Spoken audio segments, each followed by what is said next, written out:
사무엘하 6장 10절에서 16절까지 오늘 주시는 말씀 사무엘하 6장 10절에서 16절까지 말씀 한 절씩 교독하시겠습니다. 다윗이 여호와의 궤를 옮겨 다윗성 자기에게로 메어가기를 절개하지 아니하고 가드 사람 오베데돔의 집으로 메어간지라. 여호와의 궤가 가드 사람 오베데돔의 집에 석 달을 있었는데 여호와께서 오베데돔과 그의 온 집에 복을 주시니라. 어떤 사람이 다윗 왕에게 아뢰어 이르되 여호와께서 하나님의 궤로 말미암아 오베데돔의 집과 그의 모든 소유에 복을 주셨다 한지라. 다윗이 가서 하나님의 궤를 기쁨으로 메고 오베데돔의 집에서 다윗 성으로 올라갈새 여호와의 궤를 맨 사람들이 6걸음을 가매 다윗이 소와 살찐 송아지로 제사를 드리고 다윗이 여호와 앞에서 힘을 다하여 춤을 추는데 그때 다윗이 배 에봇을 입었더라. 다윗과 온 이스라엘 족속이 즐거이 환호하며 나팔을 불고 여호와의 궤를 메어 오니라. 16절 같이 보시겠습니다. 여호와의 궤가 다윗 성으로 들어올 때에 사울의 딸 미갈이 창으로 내다보다가 다윗 왕이 여호와 앞에서 뛰놀며 춤추는 것을 보고 심중에 그를 업신여기니라. 아멘. 언약궤 이야기가 나옵니다. 언약궤는 법궤 또 증거궤라고도 하는데 이 언약궤는 하나님의 임재를 상징하고 이스라엘의 중심을 의미합니다. 언약궤가 참 중요해요. 왜? 하나님이 함께 하신다는 표시거든요. 그래서 전쟁하러 갈 때도 언약궤를 메고 그렇게 전쟁터에 나가고 그리고 요단강을 건너고 또 여리고성을 정복할 때도 제사장들이 언약궤를 메고 앞장섰습니다. 자, 오늘 본문에 보면 다윗은 이 중요한 언약궤, 하나님이 함께 하신다는 상징인 이 언약궤를 수도인 예루살렘으로 옮겨오고 자 그렇게 힘을 쏟습니다. 예루살렘을 정치, 종교 중심지로 굳건히 세우기 위함이었습니다. 자, 다윗이 오늘 본문에 보면 군사를 몇 명이나 동원합니까? 3만 명. 3만 명이나 동원해서 화려하고 성대하게 언약궤를 운반합니다. 그런데 오늘 본문을 자세히 보면 이 언약궤를 제사장들이 메지 않고 새 수레에 실어 운반을 합니다. 다윗 생각에는 그 힘들게 제사장들이 그 메고 그렇게 올 필요가 없이 새로 만든 수레에 싣고 거기에 싣고 오면 얼마나 좋겠어요. 그죠? 그런 인간적인 생각으로 운반을 하는데 이것은 하나님의 말씀을 위반하는 것입니다. 그래서 이것은 하나님 앞에 큰 잘못입니다. 언약궤는 반드시 고핫 자손, 제사장 가문이 고핫 자손이 메고 운반을 해야 합니다. 출애굽기 37장 10절이나 출애굽기 37장 5절이나 민수기 7장 9절에 보면 반드시 제사장들이 메고 운반하도록 했습니다. 그런데 하나님이 정하신 이 방식을 잊어버리고 블레셋 사람들이 하던 방식으로 이 언약궤를 옮기려고 하는 것입니다. 그렇게 새 수레에 싣고 언약궤를 이제 운반해 오는데 나곤의 타작마당에 이르렀을 때에 그 수레를 끌던 소들이 무엇 때문에 놀랐는지 막 뛰기 시작했습니다. 그러니까 수레가 흔들리고 언약궤가 흔들리니까 우사가 언약궤를 손으로 붙잡았어요. 그때 하나님께서 진노하셔서 우사를 치심해 우사가 죽는 끔찍한 일이 일어났습니다. 이것은 하나님이 정하신 방법으로 언약궤를 다루지 않아서 일어난 비극이자 하나님의 강력한 경고라고 할 수가 있습니다.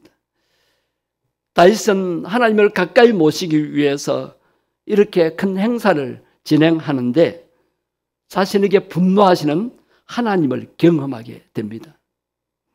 그래서 그는 두려워서 이 행사를 중단하고 언약궤를 오벳에돔의 집에 가도록 합니다. 그래서 오벳에돔의 집에서 언약궤를 모시게 되었어요. 그런데 그 후에 언약궤가 오벳에돔의 집에 몇 달 동안 있었다고요? 10달 동안 있는 동안에 하나님이 복을 주시는 것을 보게 되었습니다. 자, 오늘 보면 11절 말씀을 보실까요? 여호와의 궤가 가드 사람 오벳에돔의 집에 10달을 있었는데 여호와께서 오벳에돔과 그의 온 집에 복을 주시니라. 예, 저는 이 본문을 접하면서 너무 부러웠습니다. 어떻게 해서 오벳에돔의 집이 이렇게 큰 복을 받습니까? 자신뿐만 아니라 온 집안에 복을 받게 됩니다. 그래서 저도 이 말씀을 깨달았을 때 우리 집에도 하나님을 모시고, 자, 우리가 뭐 눈에 보이는 언약궤나 법궤를 모실 필요가 없습니다. 자, 언약궤는 무엇을 상징한다고요? 하나님이 함께 하심을 의미하는 것이고 하나님의 임재를 상징한다 그랬죠. 자, 그러면 성령 하나님을 우리 가정에 모시고, 그렇죠?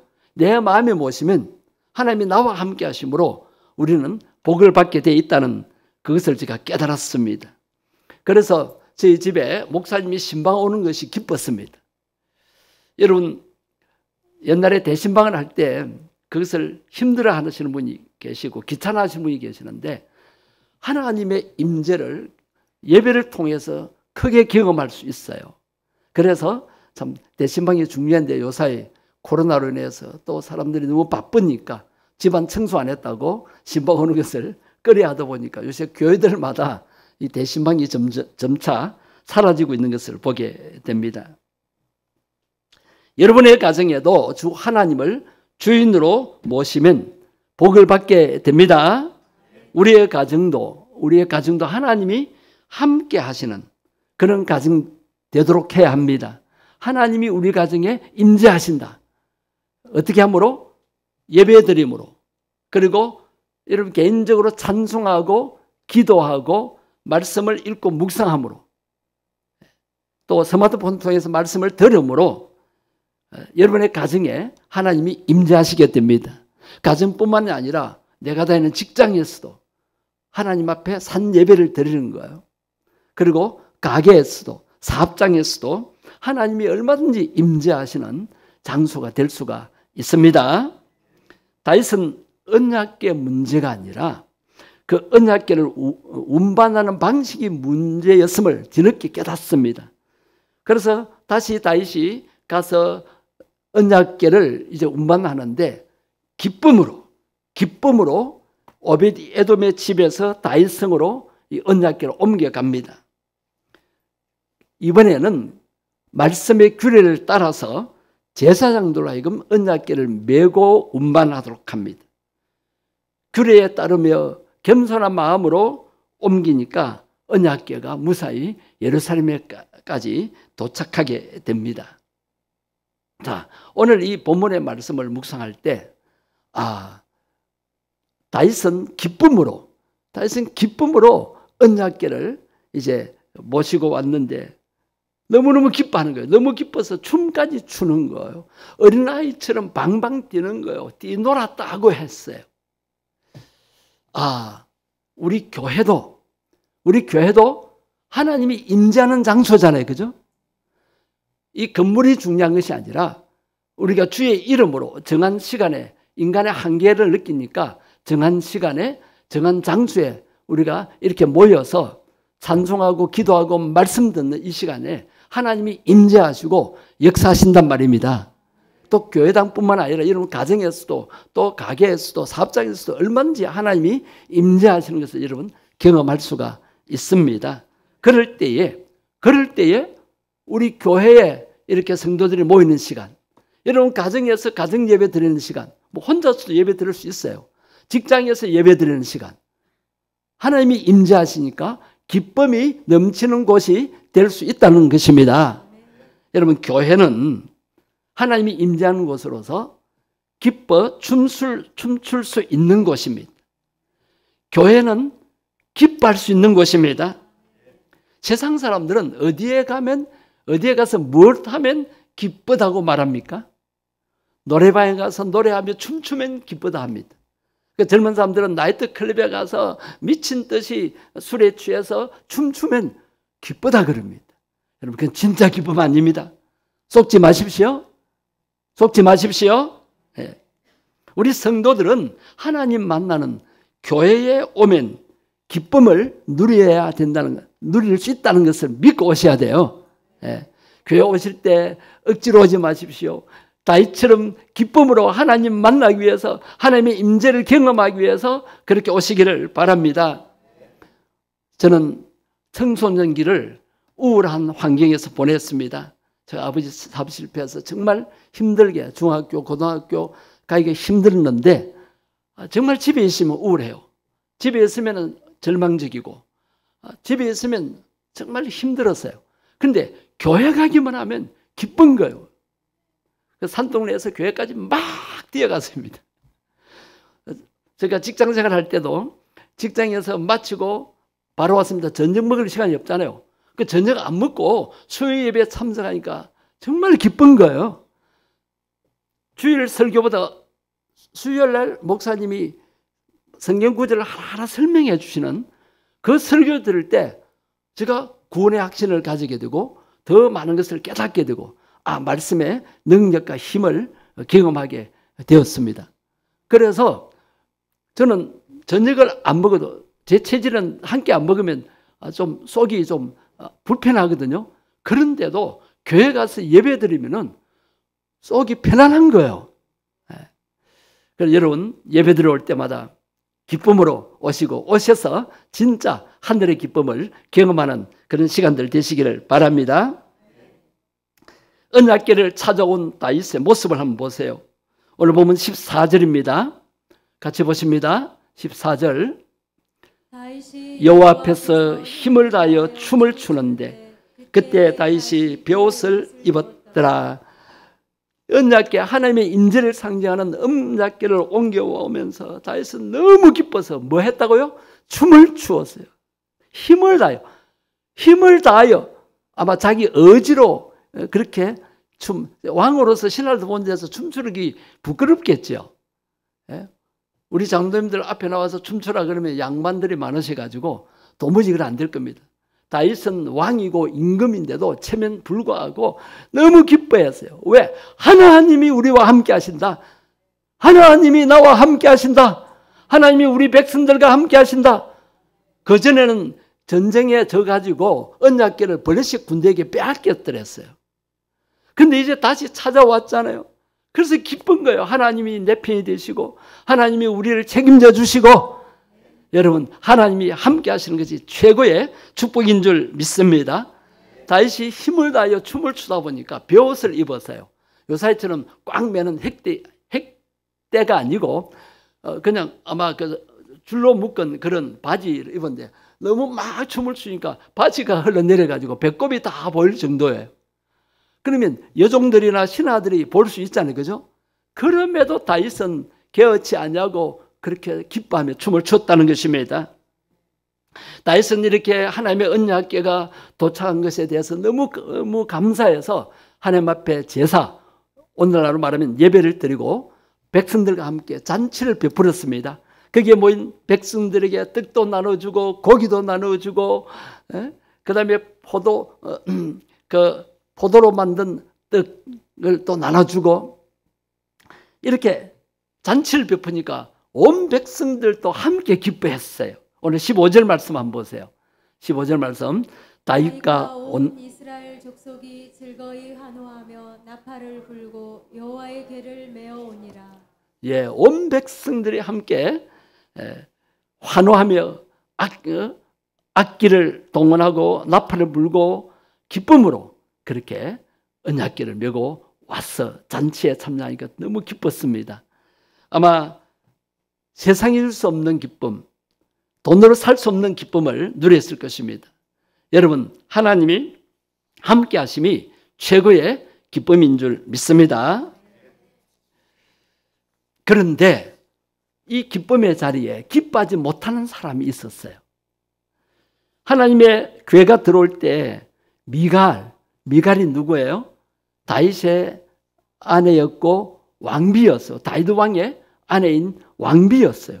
그런데 이 왕비 미갈이 기뻐하지 않는 거예요. 왜? 자기 남편이 너무 가벼운 것 같아가지고.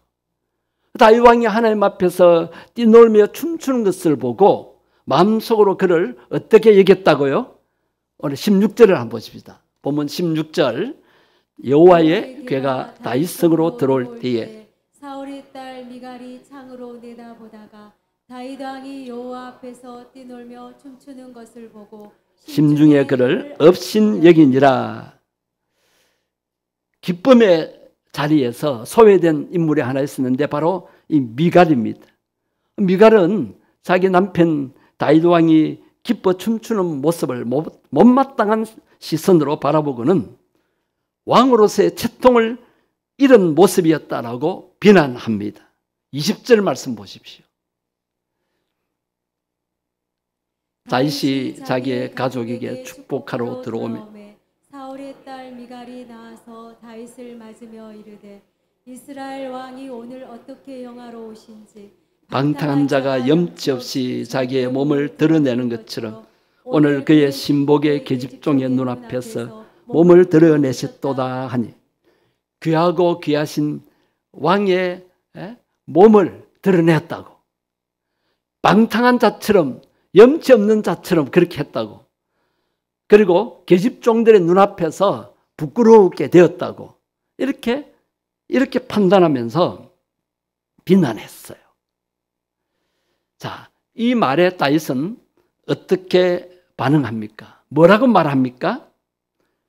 하나님 앞에서 춤추었다라고 말합니다. 내가 아무리 천하게 행동하도 나를 왕으로 세우신 하나님 앞에서 내가 기뻐하며 뛰놀았다라고 말을 합니다. 그 본문이 오늘 보면 21절과 22절입니다. 함께 보시겠습니다. 다윗이 미갈에게 이르되 이는 여호와 앞에서 한 것이니라. 그가 내 아버지와 그의 온 집을 버리시고 나를 택하사 나를 여호와의 백성 이스라엘의 주권자로 삼으셨으니 내가 여호와 앞에서 뛰놀리라. 예. 그 다음에 22절, 내가 이보다 더 낮아져서 스스로 천하게 보일지라도 내가 말한 바 계집종에게는 내가 높임을 받으리라 한지라. 예, 다윗은 아내의 비난을 듣고도 자신의 한 행동이 부끄럽지 않다라고 말합니다. 나를 왕으로 세우신 분이 하나님이시다. 나같이 비천한 존재인데 하나님이 나를 택하여 왕으로 세우셨다. 나보다 똑똑하고 훌륭한 왕인 사울 왕을 폐하시고 나를 왕으로 세우셨다. 나를 이스라엘의 주권자로 삼으셨는데 내 힘으로 이 나라를 통치할 수가 없다. 그래서 하나님이 도와주셔야, 하나님이 함께 하셔야 우리나라가 전쟁에서도 이기고 강한 나라가 될 수 있다. 그 믿음이 있었기 때문에 내가 그동안 하나님의 임재를 상징하는 언약궤를 못 찾아와서 내가 병이 들 정도였는데 이제 하나님이 우리와 함께 하신다는 그 마음을 가지니까 기쁘지 않느냐고. 내가 만약 오늘 기뻐하다가 더 낮아지고 더 천하게 보일지라도 하나님이 나를 높여주실 것이다. 계집종들이 나를 보고 비웃는 것이 아니라 하나님 앞에서 기뻐하고 하는 그 모습에 은혜를 받게 되고 나를 더 높여줄 것이다. 여러분, 예배 시간에 우리는 다른 사람 의식하면 안 돼요. 정말 기뻐하면서 찬송하고 아멘 하면서 기도를 드리고 말씀 들을 때 정말 눈을 반짝이면서 귀를 기울이면서 마음을 열고 그 말씀에 아멘하고 그 말씀이 나의 힘이 되고 능력이 됨을 체험해야 돼요. 그래야 예배가 바로 드려지고 예세 동안의 세상에서의 삶이 달라지는 것입니다. 우리는 세상 사람들과 구별된 사람들입니다.